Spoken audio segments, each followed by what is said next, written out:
Former U.S. Education Secretary Margaret Spellings is raising concerns about the potential disruptions in the financial aid process for students as President Donald Trump moves to scale back the Department of Education. Spellings, who served under President George W.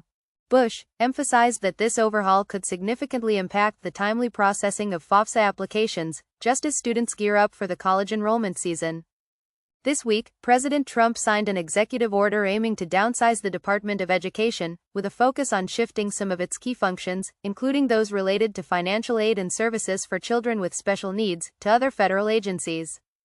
While Trump reassured the public that financial aid programs would remain intact, the logistics of transferring these responsibilities to different departments have raised doubts about the smoothness of the transition. What's at stake for students?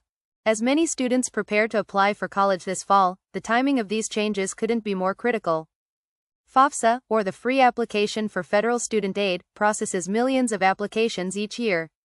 In fact, the Department of Education's Office of Federal Student Aid, FSA, handles more than 17.6 million forms annually.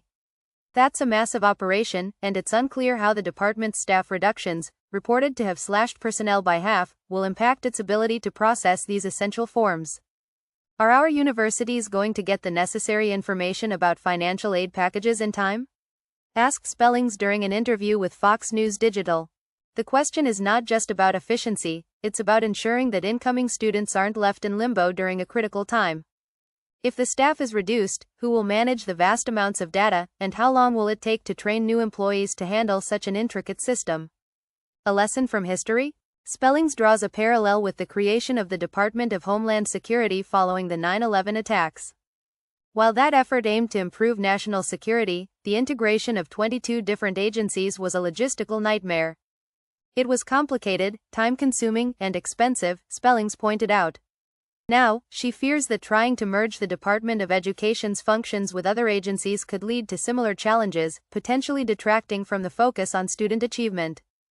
This shift could involve more than just logistical hurdles. It could create a distracting focus on harmonizing data systems and reassigning employees instead of improving educational outcomes, according to Spellings.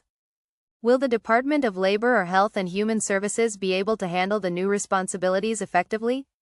She asked. That's a big question. What's next? As the changes unfold, it's clear that this transition will be anything but seamless.